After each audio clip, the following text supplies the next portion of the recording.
Welcome back to another exciting episode of the Spitball Media Podcast. We're going to spit in your mouth the top entertainment stories of the week. You can choose to spit it out, swallow it, swish it around, smack it up, flip it, rub it down. My name is John Draper. Shah, how are you doing this week in chilly Philly? It's a little cold out here in upstate New York. Yeah, I'm getting sick, so I definitely won't be spitting in anybody's mouth. But we'll skip it this week. Yeah, I'm getting a little sick. I'm catching a little cold, so my voice is a little raspy. So excuse me for that. All right. Bishop Brian, what's the weather like? Because we went from like 68 to 31. Same. It was like 75 the other day. I was sweating. Well, it was probably closer to 80. And then like it's been 40, 45 and kind of dismal. So Jesus. Yeah. Luckily I'm not sick yet, but yeah, that spitting in mouth shit reminds me of South Park Ookie Mouth. You gotta play Ookie Mouth. They spit in each other's mouths and you gotta I remember that. And have your friend catch it when they're trying to get chicken herpes or whatever. God. Yeah, they're trying to get chicken herpes, whatever the fuck it was. Hey, look, if you're joining us for the first time, we're not going to spit in your mouth. But we do appreciate you checking us out on the weekly free and, of course, on the old tube of the U. Please hit that subscribe and like button. We haven't been on YouTube very, very long. We mostly just put out podcasts. We switched over to YouTube because everybody wanted to see how old I was now. But that being said, consider going to patreon.com. / Spitball Media, $5 a month. God, there's so much stuff there. And we're just adding to it all the time. We're adding fun stuff. You get an exclusive catalog of 1,300 hours, possibly 1,200, 1,300 hours shot. I mean, you just get a lot for the $5, Shaheen. Yeah, you get entirely too much spitting for your money. So yeah, we spit a lot for hours and hours. We do spit. Yeah. Bisho, I mean, you're a finance guy. That's a hell of a bargain.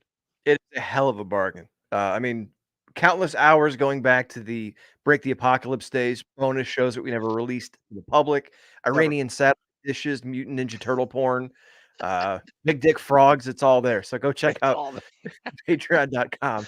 Iranian satellite porn. It's pretty funny. What episode was that? What? You remember? That's when we were talking to you about when you were saying when you were growing up in Iran. Oh yeah. Yeah, we were talking about. Jesus, that's a fucking throwback. What? Well, it's a throwback for you in real life, but it's a throwback for us because it was early pandemic days. But thank you so much to everybody who contributes to the Patreon, and please consider going over there. It's $5. We're also going to be doing our monthly bonus show, which is a Q&A, which is a staple of our show.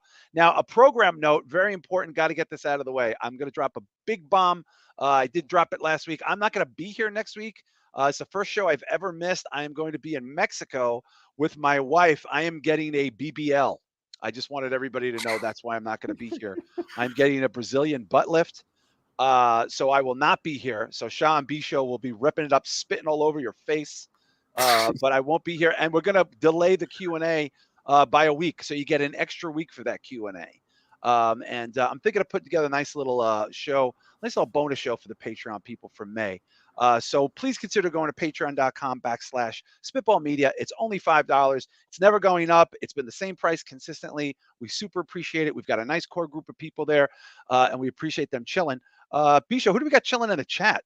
Joe Punches asked if you're going to get your asshole bleached. No, but I do have to shave. I have to shave. I was advised to shave because of the heat. I was told it's not going to be a great deal there. So as you can see, it's looking a little rough. So I'm thinking you mean like shave your asshole. You're talking about your beard. No, I got to shave. I was going to ask, why do you need to shave your asshole to go to Mexico? No. Shave my asshole? No. Well, we're talking about assholes.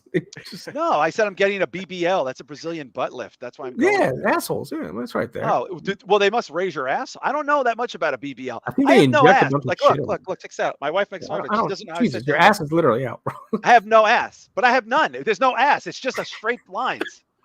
I sit like a cartoon character. I have no ass. Fuck, man. Nothing, man. There's nothing going on back there. Yeah. Bisho, whatchamacallit? I was advised to lose the beard. Like many people said, you will be miserable if you go there with a crazy beard. I get that, but I mean, how hot's it going to be down there this time of year? 80, 85? High 80s, 90? high humidity, up to 90, 85 at night. That's what I was told. So your face is going to smell like balls unless you shave. That's probably why they told you to shave. Yeah, I kind of don't want to do it. I asked my wife if I could keep like a crazy mustache, and she said no, because I just thought it would be fun. Do the twirly, old-timey, like... Yeah, I wanted to be like, you didn't know whether or not I was like Shad Khan or going to tie her up on train tracks and like, there's going to be old timey music playing. But yeah, I'll be a clean shaven, tan, drapes when I come back. With a it's my big birthday. fat Holy ass. shit. Yeah, with a big. I'm gonna put like a pillow on my ass. I'm just gonna take a pillow and just stick it down there. But do some crotch shots. So yeah, I'm excited. I've been in vacation mode since about 2005. So I'm excited to leave the country. I'm gonna be chilling in Mexico, getting super drunk, super high. I'm gonna just push the limits. It's going to be incredible. It's going to be like a Motley Crue video diary from like '83. So yeah. But I'll be thinking of you guys very little because I'll probably be high and drunk. But boy, we got a big fucking show this week. There's some huge entertainment stories that broke, some huge things that happened. We want to get right to the biggest one that broke today, just because a lot of people I think are misconstruing it. But it is a fucking enormous story. Earlier this morning, news broke in New York for the New York case that was against Harvey Weinstein. As many people know, he's the head of Miramax Studios, one of the most influential people in Hollywood, maybe one of the most powerful people in Hollywood, who was serving multiple charges for rape. Harvey Weinstein's rape charge in New York was officially overturned in court. He is no longer going to be allowed to serve any time for that specific charge. Now, big thing here, Shah, we got to make a distinction. This does not mean he is going free because he still has to serve the rape charge from Los Angeles that he was convicted of, which is not overturned, which was for 16 years, which also put him in prison. But Shah, this is fucking tremendous news. Harvey, I mean, this is just not something a lot of people thought they would see. Yeah, I mean, I certainly didn't see it coming. He's always looked guilty to me, man. I don't give a shit. He looks so fucking guilty. So guilty. I honestly, I didn't know how many movies he was involved with until he got into all these charges. Like, I had no idea the Burning was like one of the first ones, right? Yeah, he's been around a long time. Him and his brother, they were around for a very, very long time. They had a hand in horror, obviously, like independent, like, alternative fucking films, and of course, blockbusters. So how many years is he supposed to do for that rape charge? Well, the one he's convicted of, Bisho, if I'm not mistaken, that's 16 years. That's the Los Angeles one. Correct. 16 years. Yeah, and he's not a young man. Yeah, that's life right there, dude. He's gonna die in jail.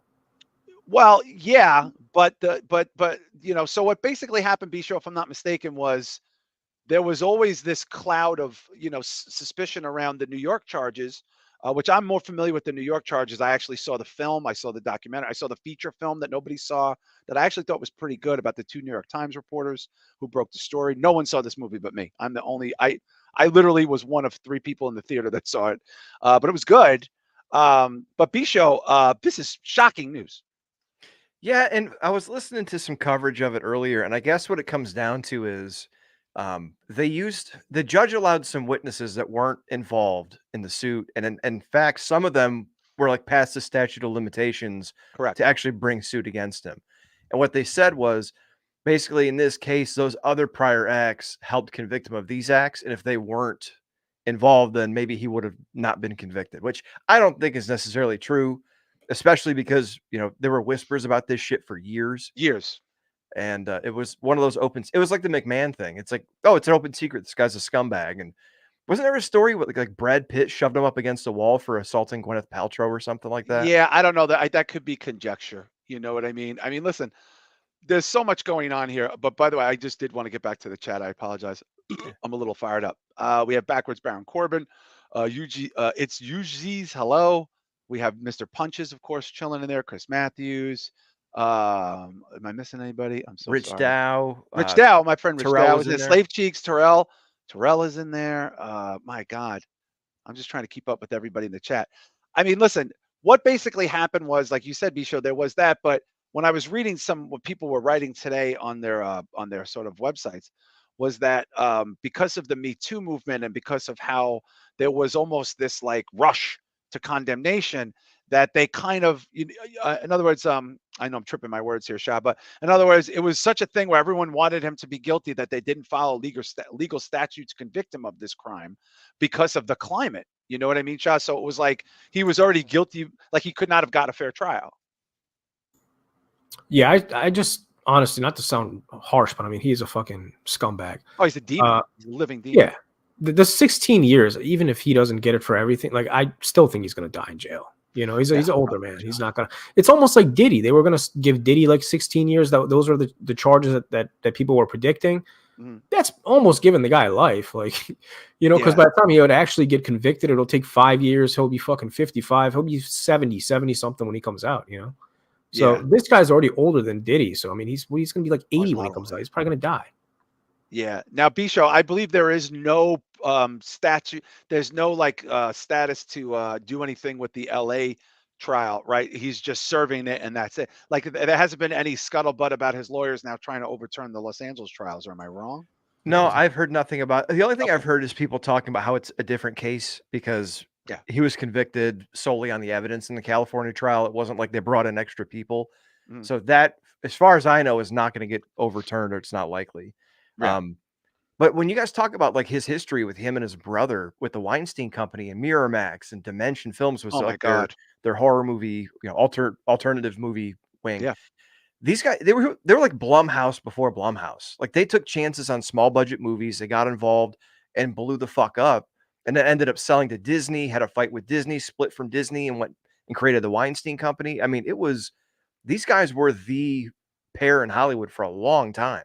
Oh yeah. Yeah, I think his brother is Bob Weinstein. Oh, by the way, we should also point out his brother has nothing to do with any of this.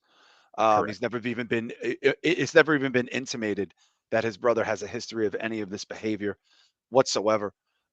Interesting story. Do you guys know where the name Miramax come from? I know that because I know so much about this company for so long.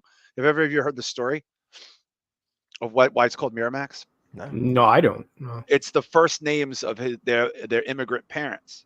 I think it was Miriam and Max. They put their parents were, I don't know what ethnicity they are, from what country in Eastern Europe, but that's why they called it Miramax.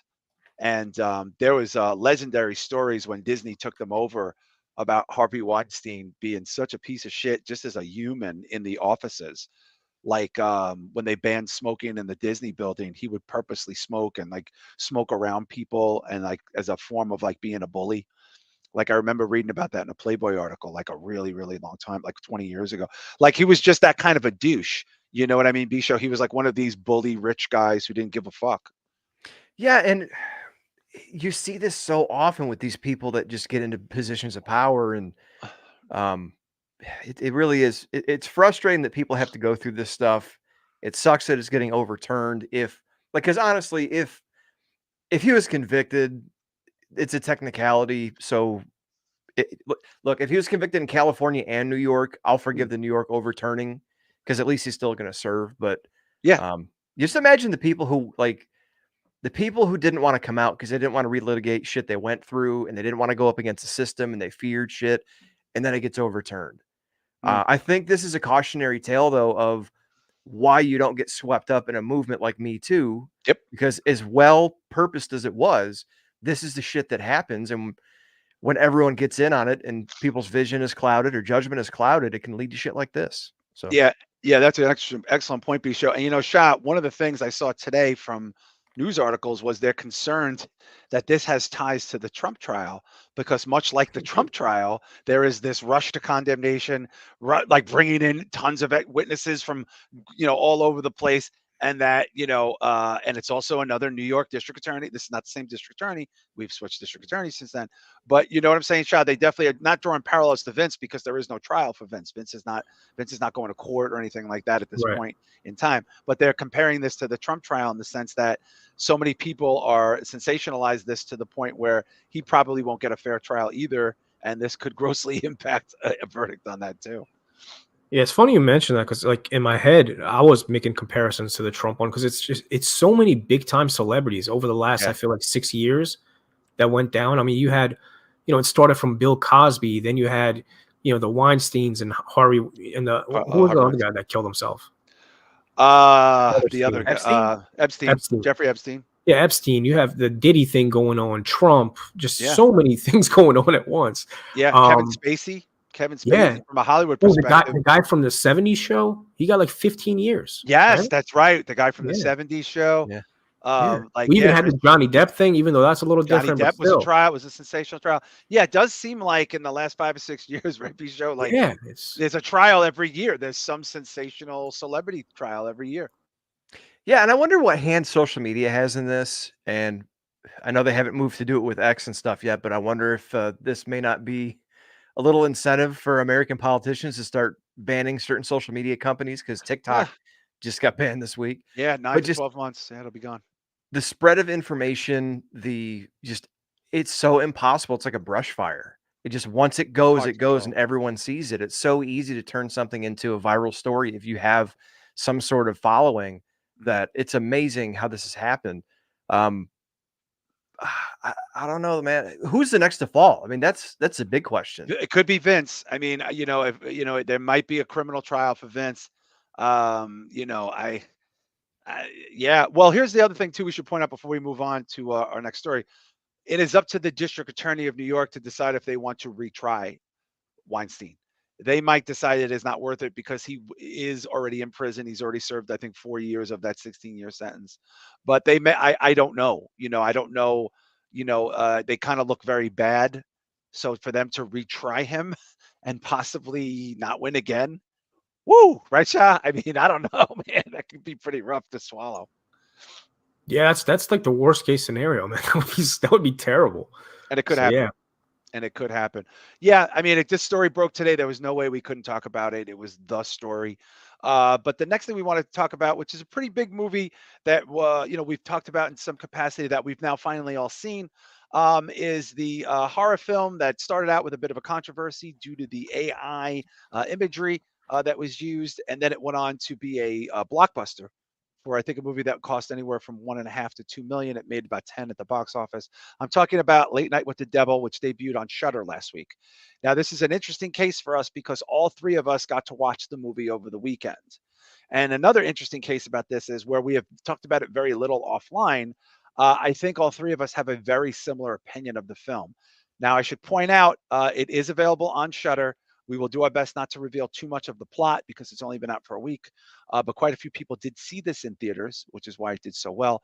And it is a 70s-based hidden talk show episode that was lost for years that has just been resurfaced, and they're treating it like that is almost like a mockumentary, as it will. Shah, I'm going to go with you. I want to get your take on the highly popular and buzzworthy Late Night with the Devil.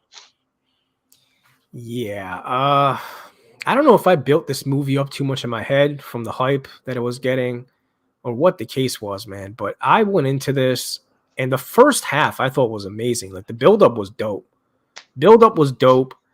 As soon as the girl turned demonic, the movie got completely ruined for me. I was just like, dude, what? I was like, you did so well. What are you guys doing? Like, what is this?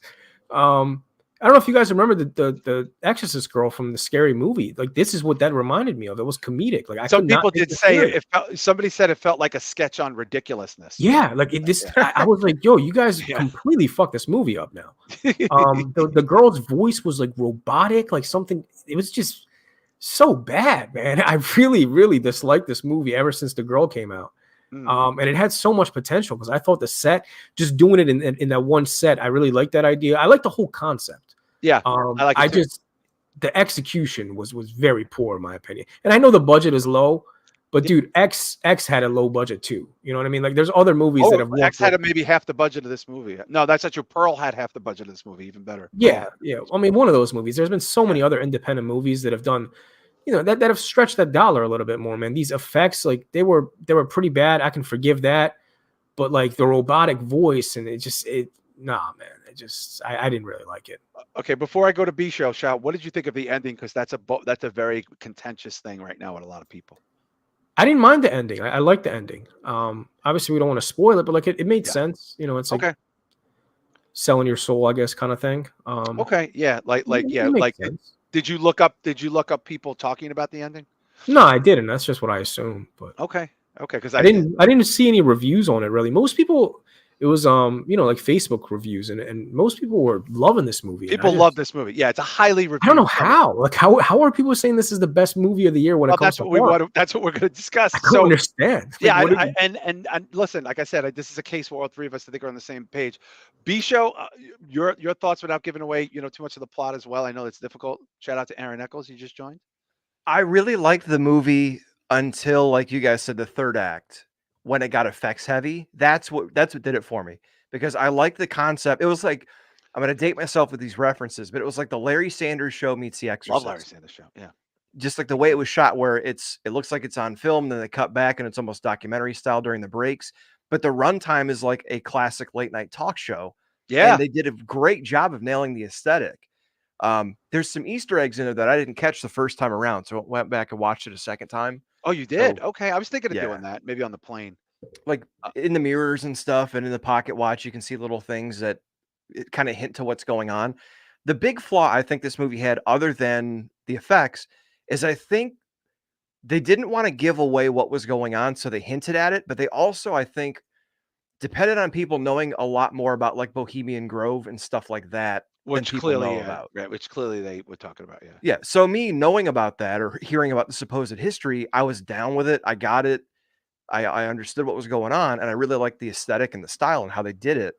But yeah, the effects in the last, 15 minutes of the movie, I even like, and I'm not going to give too much away, I like the skeptic character and how to the end, like you kind of weren't sure Right. if he was right or not, and then like everything spins out of control. So Yeah. Okay. Yeah. I did. I liked it, I think, more than you guys did from what I've heard so far, but I Mhm. agree 100%. It, like, third act of the movie, when it got heavy to the effects, it kind of went off the cliff a little bit for a minute. Yeah, I'm on board with kind of the first right off the bat. I'm gonna say this. I'm surprised more people aren't talking about how bad the acting is. I found the Ed McMahon character to be a terrible actor. I found the lead woman, to be bad, the girl to be bad, like Shah said. I also found the heretic guy to be very bad. The only really good actor was the lead. I felt the acting was not good. The acting got very bad for me. The acting didn't transition this along, as far as especially the cut scenes that were supposed to be the off-camera scenes. That's where the acting really fails for me. The special effects were pretty bad. There was a couple of things I liked, a couple of things I didn't, but the buildup, I was so invested in this buildup, and then I felt like the payoff was a very weak payoff. I hated the second half of this movie. I really took me out of it. I think the buildup to the ending was so not good that I didn't appreciate the ending. But I think for the first half of this film, I'm on board. I'm invested. I love that narration. Show of that, whoever that guy was who was doing the narrating. He's supposed to be like that Bill Curtis kind of character. Like on the reel-to-reel video when they're showing the video clips. Well, Yeah. like, as he's building up his career and his wife died and all that other stuff. And, Yeah. I thought the acting was fucking bad. I mean, really, I know I'm a snob, but I mean, Shah, like we talked a little bit, like Hereditary was playing in theaters last night.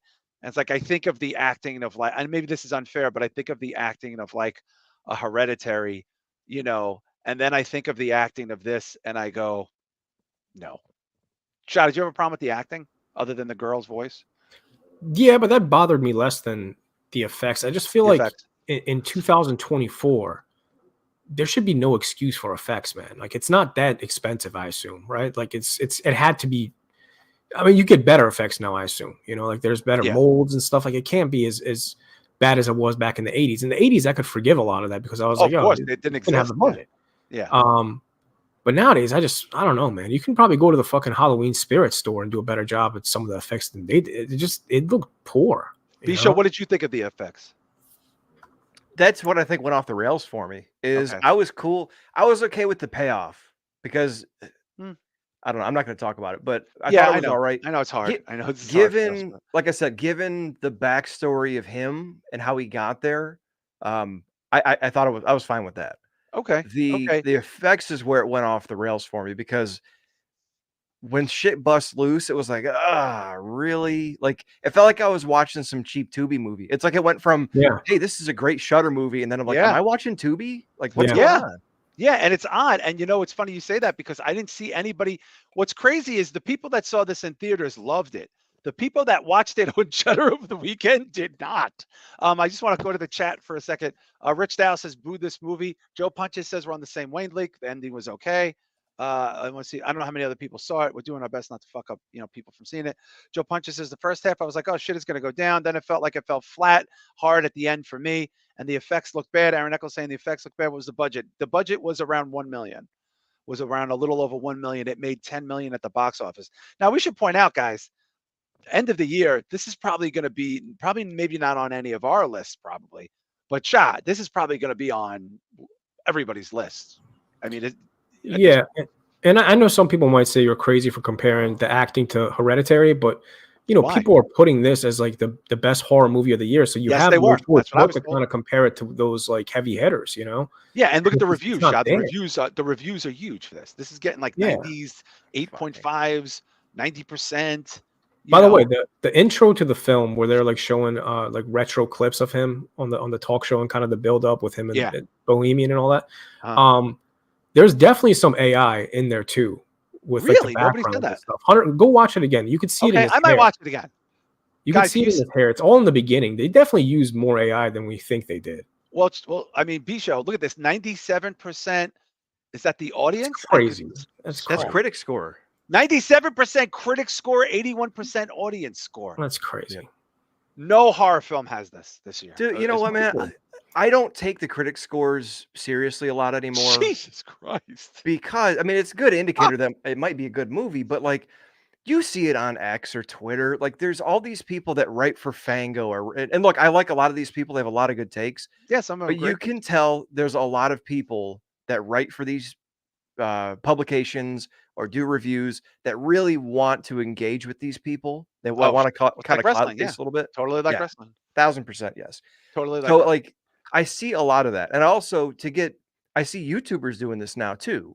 Like there's one particular guy that I watch quite a bit, and he just so happens to love The Last Jedi and love Halloween Ends. Really? You liked two of the most like diametrically opposed movies to their their fan polarizing bases. films, totally yeah. So you just happen to love and champion that all the time and make videos about them all the time.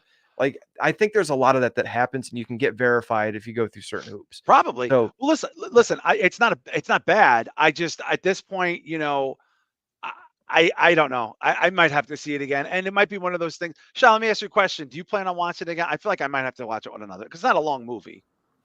Probably not. I feel like this is a one and done for me. Okay, I think I might check it out again. I like the ending. It's not the ending that ruined it. It's similar to B-Show. It's mainly the effects because I just took it as a joke moving forward. As soon as they exposed the effects, I was like, oh, this is not what I was expecting. Like that, I thought there was going to be more effort put into this because the buildup was good. I like the buildup, Yeah. Well, I think this is a case where, and I talked to a few people about this on Twitter today, like random horror sites or whatever.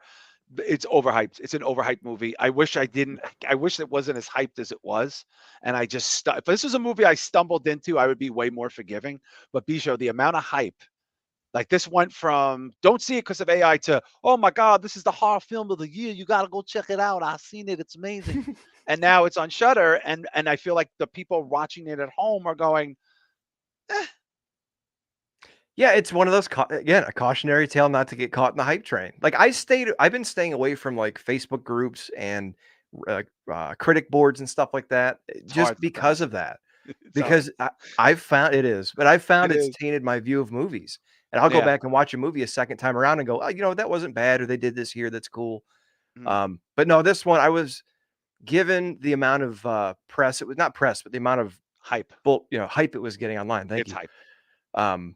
I was a little disappointed because I figured a movie that's getting this, especially from horror fans. Horror have seen everything, and there are those people out there that will champion any piece of shit B movie fucking release from 1980s and say it's great when it's not. This didn't seem like that. It seemed like more, not in the style of, but it seemed like a cut above because of the style and the care that was taken in that went into all that for that to just fall apart on the effects. And look, I know effects are hard. It's hard to do. It's like magic. But at the same time, like it was a no for me, dog. Okay. So we encourage people to check it out if you have Shudder. I think there will be way better films coming out in the horror genre than this. But it's interesting that we made a point last week that we were going to try to watch it, and I'm just glad we all got to watch it. Speaking of hype, I want to talk a little bit about Abigail. I did go see Abigail over the weekend. And I'm not going to talk too much about the plot or anything like that, even though I think it's a very cut and paste plot. I don't think I'm giving away too much here. But I went and saw Abigail. And interesting enough, I think I said this to Shah maybe when I got out of the theater. Every trailer was a horror film, which I thought was very cool. And almost all of them were A24 horror films, which I also, even though this was not an A24 movie, this was a Universal movie. But I saw Abigail, and my theater was pretty crowded. I saw the first showing on a Saturday, quite a few people there, mixed bag of people, mostly older people. I will say this about Abigail. It's okay. I was not blown away by this movie. I did not drink the Kool-Aid for this movie either. I think a lot of people wanted this movie to be big because they want to root for Michelle Barrero, because that's the social justice thing to do. Which, whatever, that's your bag. Okay. It's okay. I don't like horror comedy that much. Not really my vibe. It's not really a comedy. I will say this: the shit they do looks good. The people in it look good. There is a crazy montage in this movie. It's not a montage, it's a scene. There is an entire scene around the Danzig song Blood and Tears, which I was like a fucking, it's literally a huge part of the movie. And I'm like, is that fucking Danzig? And it's like blood and tears, blood and tears. And the girls do, she's a ballerina. It gets a little hokey for me. I just thought it was a little hokey. But Shah, what have you been hearing about Abigail? I've heard it's pretty violent and it's pretty gory and it looks good, but it's kind of Blumhousey. There's probably a handful of critics that I follow on YouTube that mainly focus on horror movies, and I kind of trust their taste. So they usually get it right, and most of them kind of felt the same way. Like it's just like one of those big time Universal movies that, I don't know. I'll still watch it when it comes out, but it's not something I'd probably go out of my way to see. But hearing the theater is full, that's a good sign, man. I mean, it's very crowded, yeah. Civil War was doing well last week. Even this fucking we're gonna talk about that. Late Night at the Devil was doing well. Like it was. I'm glad at least some of these movies are getting people to sit their asses in the seats, because that's, I don't know, man. The future is kind of scary with movie theaters. So I'm hoping they stick around at least for a couple more years. But I'm always happy to see like movies do well, even if I'm not the biggest fan of it. B-Show, what did you hear about Abigail? I heard it might have been Drusifer Yarsifer that said this. That if you saw the trailer, it's the whole movie. Yeah, and you don't really need to see the movie if you saw the trailer. Pretty much. I'm with you. I don't like horror comedies, unless they're really good. Like I liked Dale and Tucker versus Evil. That was fun, but really, I'm not a huge fan. It feels to me like Young Bucks horror movies, where like they're goofing on horror so they can say they're not horror. They really want to be horror. They can't be horror. Young Bucks are. Yeah. So, I mean, it made 10 million in its opening weekend, and I think it said it has a budget of 28, so they're hoping to make it back. It's a bomb. It's a bomb. It's not gonna recoup. Yeah, it wasn't on my list, that's for sure. Yeah, it's a bomb in the sense that it got good reviews and people didn't go see it. So they were hoping to beat Civil War this weekend, and lo and behold, they did 9 million on a 30 million budget. Now, is this also a thing where perhaps, Shah, they just had 3 horror movies come out prior in a month's time? Could the demon overload of the demon movies have affected this vampire movie that had strong reviews and was actually a decent film with good gore and blood, but, people did not go? Yeah, I think we got a little too many demon movies back to back, but I don't know if it's affecting the vampire genre. But I'm hoping the horror genre, maybe the horror genre in a sense. I'm more so worried about Nosferatu coming out in December. I'm hoping this doesn't cock block that movie, because, I don't know if we have any other vampire movies coming out this year, but 2's plenty for a year. Probably for me. We probably do, actually. And we just had that one Salem last Slot year or something too. Salem Slot, there's no release date, and it's probably going right to Max. Okay. Oh, I forgot they're remaking that. See, that's done. a remake. It's been done for 4 years. It was done pre-pandemic. Really? I don't know what to do with it. Yeah. Stephen King was talking about it. We talked about it, I think, on the. Yeah. He put it over. Yeah. Yeah, he put it over and said, "Movie's great. It's been ready for 3 years. Don't know why they're not releasing it." B-Show, do you think possibly this is a hangover from, hey, we just had Immaculate, just did pretty well. I was gonna say Shout at the Devil. Late Night with the Shout at the Devil. Late Night with the Devil did very well in theaters. Omen didn't, but whatever. Is it maybe they kind of fucked up putting all these bottlenecking these horror movies? Maybe, and it's going up against Civil War too. So if you have people who are interested in Civil War, or they can go see this ballerina vampire movie with Melissa Barrera. I don't know. I think it has something to do with it because I didn't expect what was the one the first Omen. I wasn't expecting that to bomb, and it Yeah, did.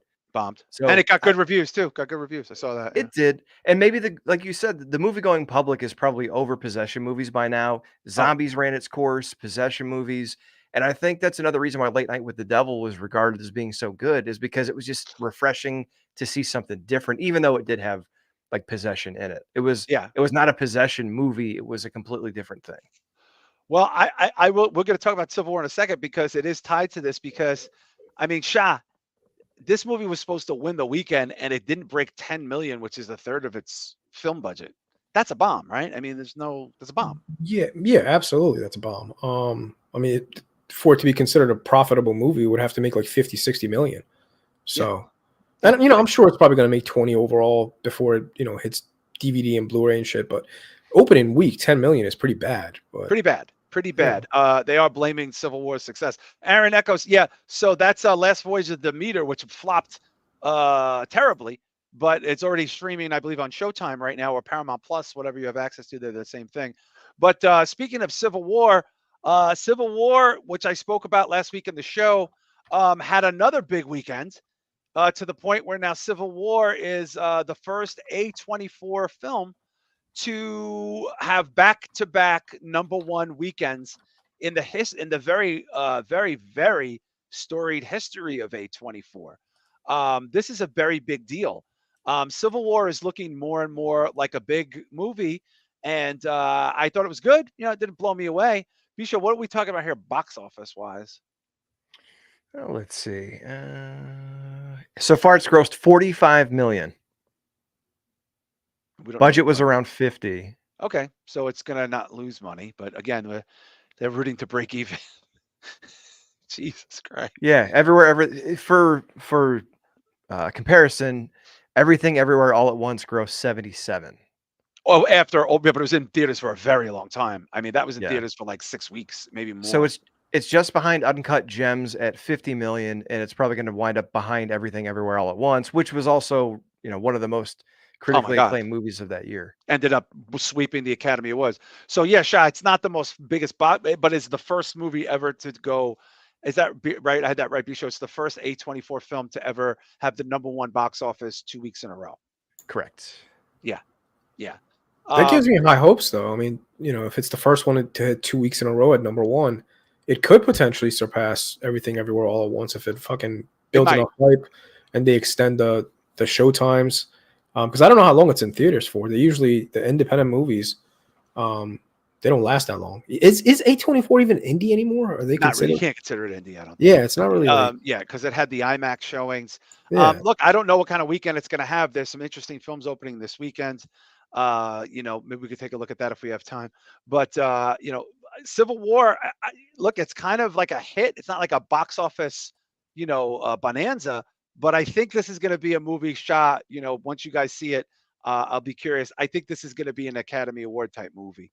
Like, whereas maybe not, like, remember we was even talking during the year about Zone of Interest and Anatomy of a Fall. And then, like, the Academy Award season came up and we were like, these are movies we want to see because everybody's talking about them. These movies didn't make a lot of money, Shah, in the box office. No, most of the movies last year pretty much flopped. All the big time movies other than Barbie and Oppenheimer. I mean, Killers of the Flower Moon, Napoleon, all these movies bombed. So and Napoleon, you don't even hear about that movie anymore. I haven't heard a release about it. Ridley Scott, I think it was, the actor from Succession was making fun of Joaquin Phoenix in it, saying that he was terrible in the movie. James Cox, I think, is that his name? Ronnie Cox? What's the lead of Succession? He's a great actor. Who's the original Hannibal Lecter? I always forget his name. Brian Cox. Brian Cox. Yeah. Brian Cox last week gave an interview talking about something, and he was saying, "Have you seen Napoleon?" Joaquin Phoenix is just all over the place in that movie. It's just terrible. Like, he's a mess in that movie. Wow. And you're right. You don't hear about that film. But Bisho, does this pique your interest even more in Civil War? A little bit. I'm not going to rush out to the theater to see it, and I wonder, with it not being with it being pretty, I don't want to say apolitical, but not picking one side or the other of current day politics necessarily. I wonder if that actually hurt its box office because Probably. it may have had a lot more success or support from one side or the other, depending on what they picked. It maybe gotten some more controversy, but since it didn't really touch those buttons necessarily, like in an outright way, maybe it just didn't get the buzz or the hype or the press that it was hoping for or maybe needed. Yeah. I think that's it too. I think people wanted to know before where they once saw the movie, is this on my political side or not? And there is no answer because there's not even a party mentioned in the movie. I can't wait for you two guys to see it. I have a feeling you're both gonna have a lot to say about it when you see it. I really do. I think you're gonna have a lot to say about this. Oh, and Chris Matthews said Last Voyage of the Demeter is on Hulu. Boy, I think both of you would really like that movie if you have time over the weekend.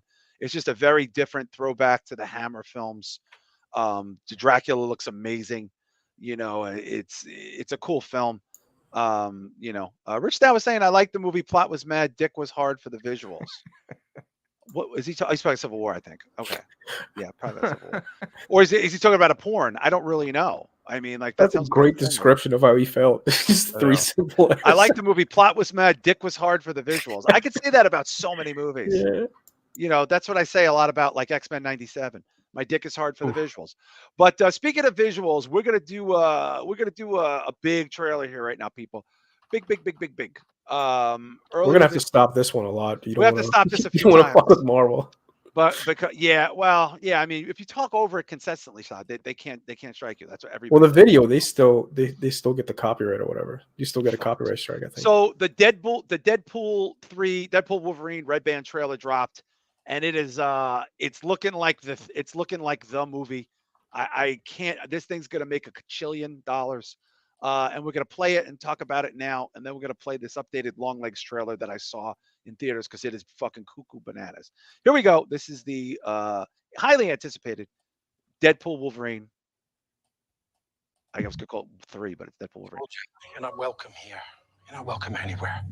Now get the fuck out of my bar. Just give me one more drink and then I'll leave. Hi, Peanut. I'm gonna need you to come with me right now. Look, lady, I'm not interested. All right, well, I'm sort of on the tick, so upsy daisy. Here we go. Oh, whiskey dick of the claws. It's quite common in Wolverines over 40. You don't want this. Unless you want to take a deep breath through your fucking forehead, I suggest you reconsider. All right, let's stop right there. Right off the bat, Shah, this is not a typical comic book movie. No, I mean, this is one I would actually check out. I've seen the other Deadpool movies and I like them. I've never seen Logan or any of the Wolverine stuff. But... You would love Logan. Yeah, you talk about Logan for years. You would be like, this is the best thing ever. I'm definitely like entertained by this trailer so far, though. I like it. Yeah, probably more than I expected myself to, honestly. I mean, B-Show, this is a big deal, this movie. It just is. It's a huge deal. I was watching it earlier and my daughter was like, why are you so excited about this? I'm like, Hugh Jackman for me is Wolverine. Him in the animated series one. Yeah. I mean, he's in 6 different movies as Wolverine, something like that. Maybe more. Yeah, probably 6. Yeah. So, and then these characters too, they're perfect for each other with their sensibilities and the way they can interact, which first, 10, 30 seconds, whatever. Yeah. Really we got shows. 28 seconds. We got 10 F-bombs. Okay. Let's keep it cracking. So that's Like a Dream by Madonna. Wolverine is in the yellow costume. I'm about to lose everything that I've ever cared about. I'm only giving that a pass because it's Deadpool. Not my fucking problem. Is that what you said when your world went to shit? Come again. This Wolverine let down his entire world.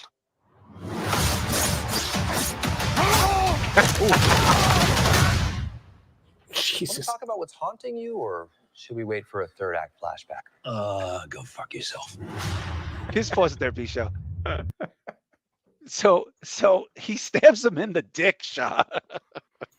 Yeah, I gotta adjust to this movie, man. I'm not used to like Marvel movies, portraying so much violence in their trailers and just dropping the F-bomb every fucking 3 seconds. I mean, see, if they were all like this, I'd definitely be more entertained by it. If they were all like this wouldn't mean anything. Yeah, but if all the movies were like this, Marvel wouldn't be in the hole right now. Yeah, you know what I mean? They need this bad. They need this like a crackhead needs a hit. Well, speaking of that, Aaron Echoes says he needs it more than Sonny needs Somas. Oof. Yeah. Sonny needs a lot more than Somas. She needs commissary. All right, B-Show, let's roll. So we know this is a multiverse plot. This is so great. I don't know anything about saving worlds, but you do. God, he's got such an emotional face too, Jackman. Yeah, Jackman's You great. were an X-Man. You were the X-Man. Shit. I am soaking wet right now. Jesus, look at this violence now. Look at this shit.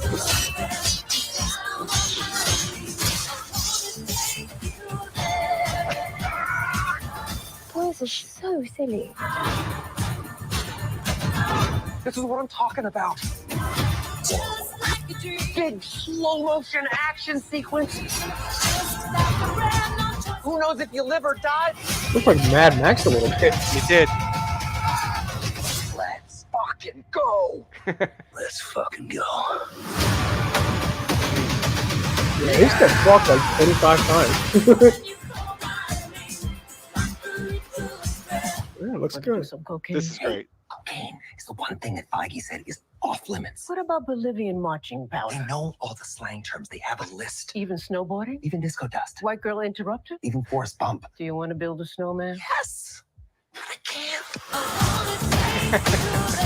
Even they even have an F-bomb in the fucking in the little listing there, Shah, at the end. I mean, Shah, there's just no way this isn't gonna blow the doors off every movie of the year. Yeah, I mean, when this comes out, this will probably.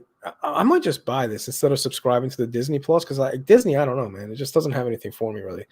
I'm definitely gonna watch it though when it comes out. That was good. Yeah. B-Show, it really lives up to the fucking hype. Yeah, I was worried because this is technically under the Disney banner, right? Yes, the Or first Marvel? time ever. The first time ever, and it's shocked because you probably might not know this.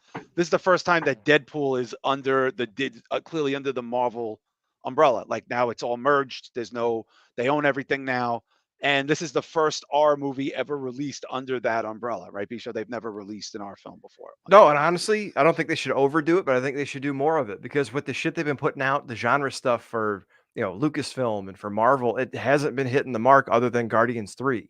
So more of this, like right in my fucking system, dude. Yeah. And Shah, like you're the harshest critic of this, and you're like, yeah, I want to watch this.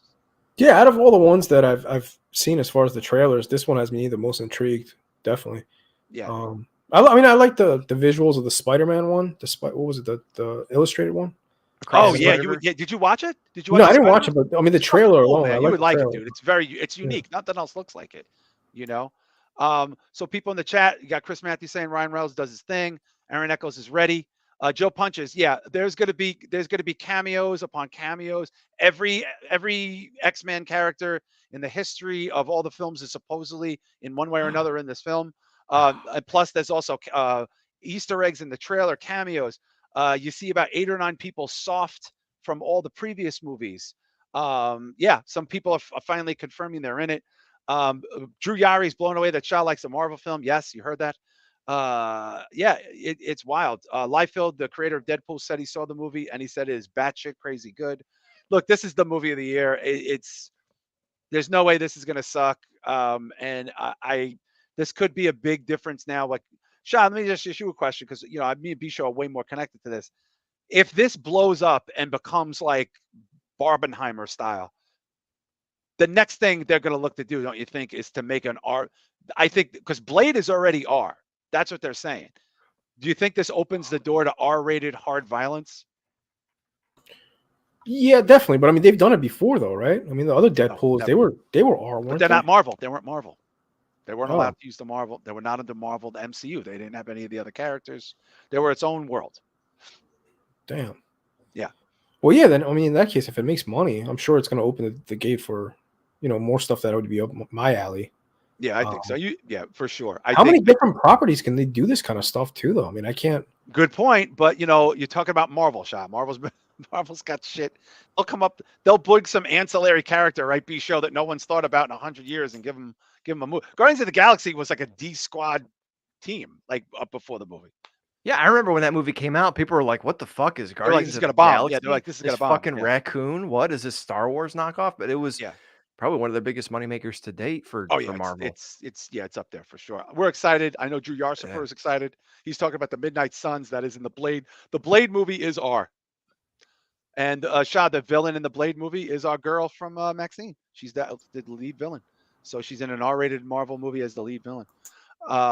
Speaking of R-rated movies, I wanted to play this trailer because this trailer debuted. We've had a Longlegs trailer before, but it was like a standard movie trailer. Longlegs put out a trailer before Abigail that is so fucking weird.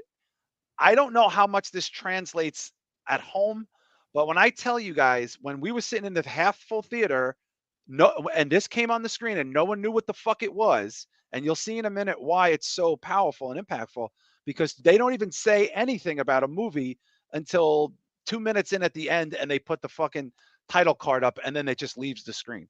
So we're going to play it for you now. This is the brand new trailer for the upcoming Nicolas Cage horror film called Longlegs. Oh, Zane Vicious, thank you for joining. Had to wait for the ad to stop. All right. Yep. Here we go. Get that volume up. Is it this one? Yep.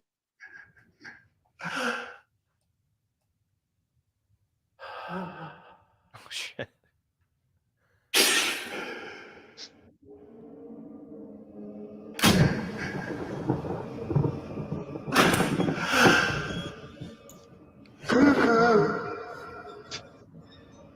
This is just insane. This noise is fucking me up.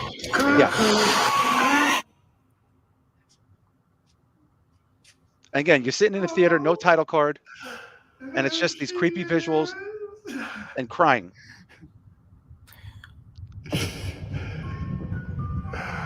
See, this is a movie with effort. You can tell, like, the sound design alone just creeped you out. You know, that you don't need a gigantic budget to have a good sound. Fucking what was that? Late Night with the Devil? Like, oh no, that was the end. Yeah. No, silly compared to this.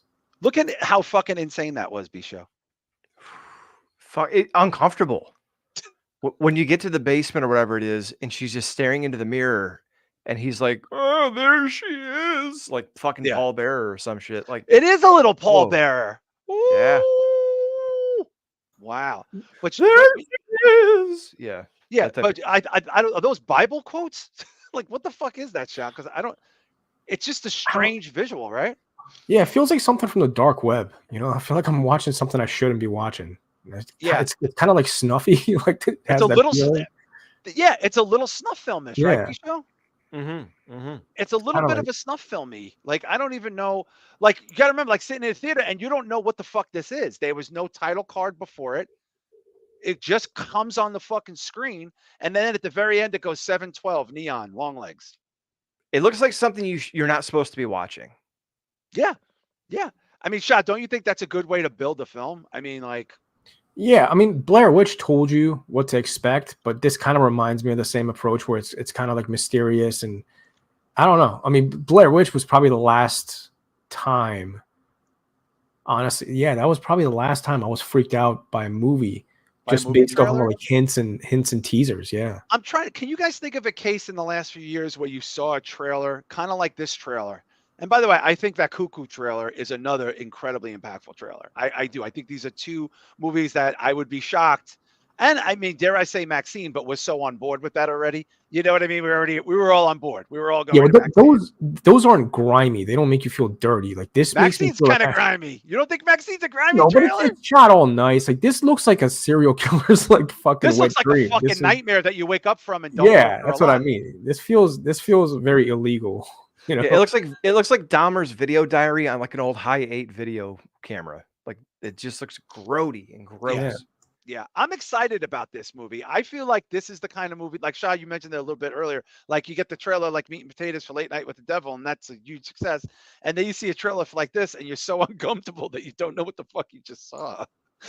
Like, you know, Barbarian was like that too, because if you guys remember the Barbarian trailer, none of us knew what Barbarian was about. Nobody knew. There was just a girl in the house and the guy in the house, and that's it. We don't know what the fuck's going on. Remember that, B-Show? Yeah, it was pretty much everyone thought like, oh, hey, she gets this weird Verbo, and then Skarsgård's there, and he's probably going to kill her, and then it goes off the wall ape shit from there. Yeah, In a Violent Nature. Yeah, Drew Yari for sure, right, Shah?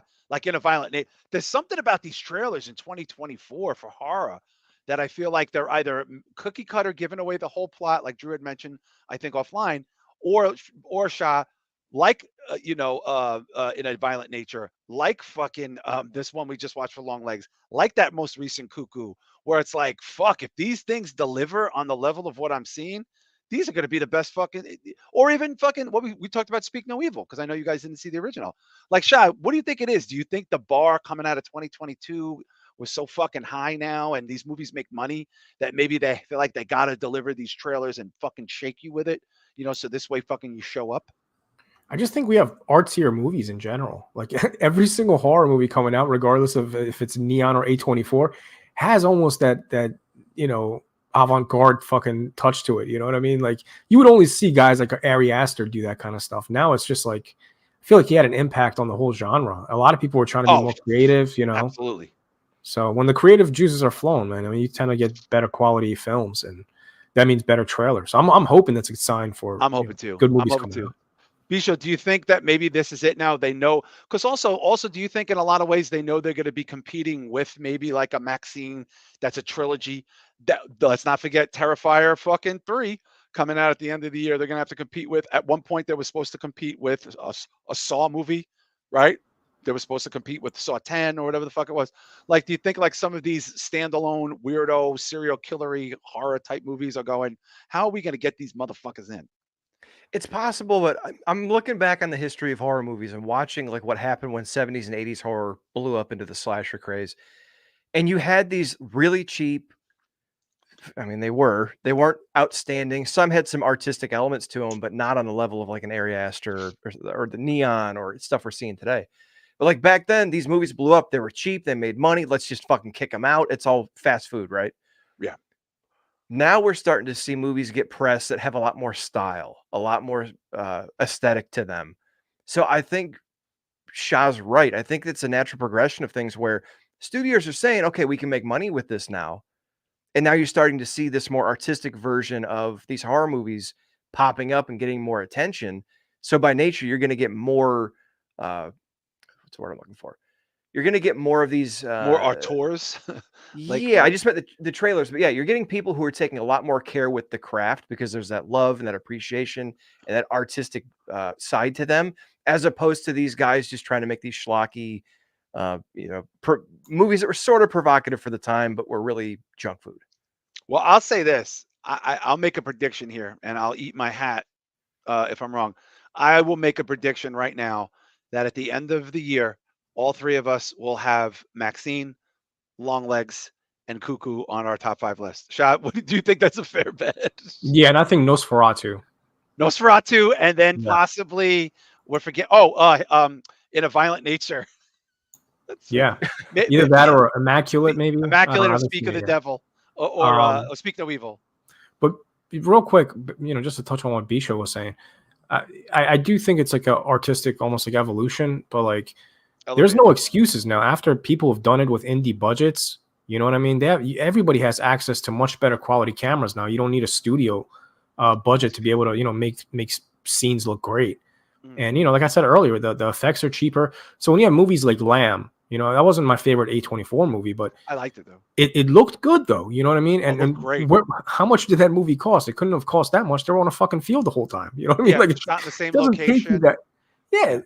Even a movie like Men, you know what I mean? Like it was just some practical effects. Really, it was a one location thing, basically at one house. But they made the movie look beautiful based off of just woods and fucking empty tunnels. Like there wasn't much to it when it came to the budget, So I feel like When Evil Lurks, same thing with When Evil Lurks. When Evil Lurks, looks so good. I guarantee you that probably didn't cost a lot of money. Yeah. And that people are gonna be talking about that forever. Mandy, you guys remember Mandy? Mandy's a fucking game changer, man. That brought Nicolas Cage back in. Yeah, like I feel like that brought Nicolas Cage. People finally started to remember, hey, isn't this guy an Academy Award winner? Like, you know what I mean? Like, fuck, we can fucks with this guy.